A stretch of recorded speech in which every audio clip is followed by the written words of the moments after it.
Oi pessoal, tudo bem?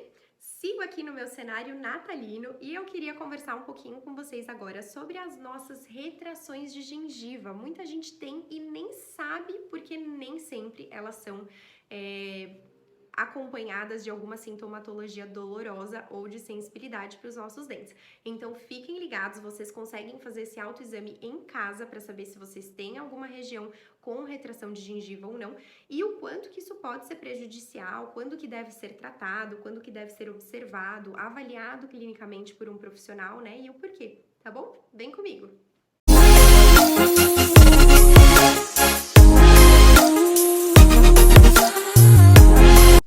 Bom, eu vou colocar logo de cara uma foto para vocês conseguirem entender junto comigo do que se trata essa retração, para vocês conseguirem visualizar no banheiro de vocês, aí em algum espelho, se vocês têm essa característica e o porquê que é importante de vocês tratarem ou observarem e detectarem que ela existe, tá?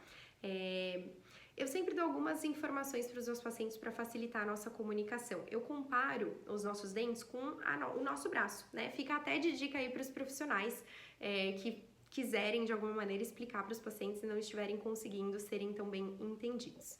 Então, aqui é a coroa do nosso dente e aqui é a raiz do nosso dente. A coroa é o que fica em boca, é o que a gente enxerga, tá? Todo o branco do nosso dente que a gente enxerga. E a raiz, ela geralmente é um pouquinho mais escura do que a nossa coroa, tá? Ela tende a ser mais amarela, mais marrom do que a nossa coroa. E ela é um revestimento, né? Ela tem um revestimento que é toda a parte de gengiva, né? Que recobre essa raiz. Enfim, ela tem um revestimento que não é o esmalte do dente, tá? E aqui é o esmalte do dente, o famosão lá, que todo mundo comenta, esmalte do dente, que é impermeável, que permite que a gente coma e beba sem dores, né, que tudo que vai tocar nele não vai doer. Então, a gente tem o nosso esmalte recobrindo a nossa raiz dos nossos dentes, tá?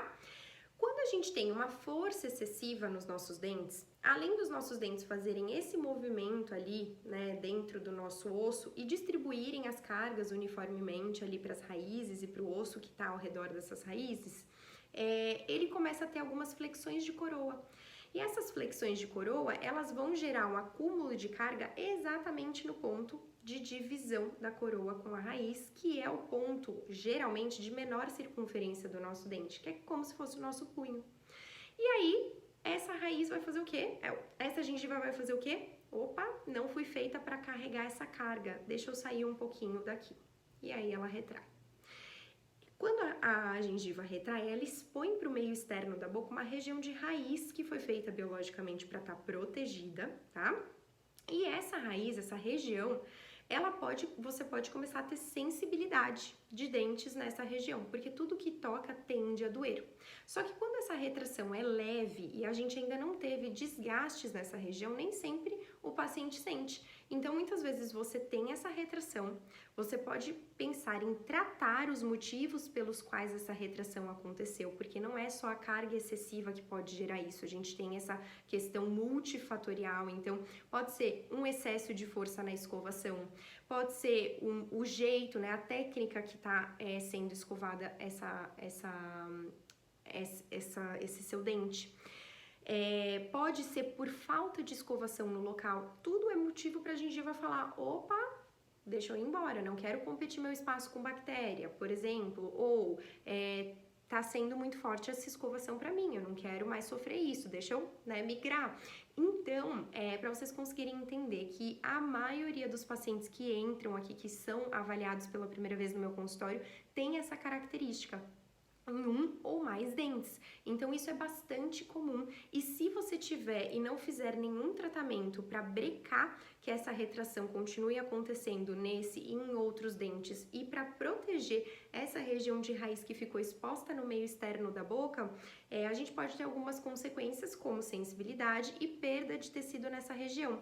Algumas vezes a gente pode ter cáries, a gente também pode começar a deixar o nosso dente cada vez, com uma lesão de cunha que a gente chama, né, que é essa perda desse tecido nesse local, fazendo com que o nosso dente fique mais frágil mecanicamente. Então tem uma série de consequências que a gente pode ter que vão culminar aí com fraturas, com trincas, com cáries, com mais perdas de tecido e eventualmente a gente não quer passar por esses sustos, né?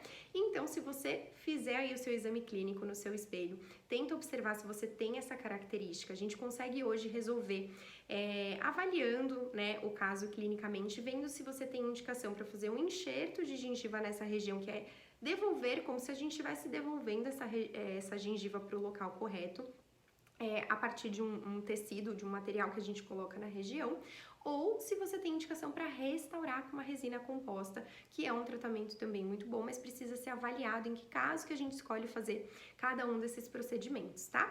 Mas de fato a gente precisa tratar para que isso não se estenda, para que isso não venha a ser um tratamento maior ou um problema maior para vocês, tá bom? Essa é a dica do dia, o compartilhamento aqui de alguns casos que eu queria com vocês, porque como é muito comum, eu acho que é importante que vocês estejam atentos para não deixar isso daí passar, né? Nem sempre é de fácil diagnóstico. O profissional que estiver fazendo a avaliação, muitas vezes, se vocês não reclamarem de nenhuma sensibilidade, talvez isso nem seja observado, né? Então, na primeira consulta precisa ser olhado completamente o dente, 360 graus, né? Internamente, através de radiografias também. Então, tudo isso é importante para a gente saber diagnosticar e prevenir, né, futuros problemas para os nossos pacientes. A gente trabalhando aí com a prevenção é sempre muito melhor, tá bom, gente? Se ficar alguma dúvida em relação a esse diagnóstico ou a esse tipo de lesão ou em relação ao tratamento, enfim, podem me mandar aqui nos comentários, me mandem lá na DM do Instagram também, que eu vou ficar bem feliz em responder, tá bom? Espero que vocês tenham absorvido alguma coisa legal, alguma curiosidade aí, e a gente se vê no próximo vídeo, tá bom? Curtam, comentem, compartilhem se vocês conseguirem aí com pessoas possivelmente interessadas e liguem um alerta se algum dos dentes começar a ter alguma sensibilidade, provavelmente você tem essa característica, tá bom? Um beijo, até o próximo vídeo!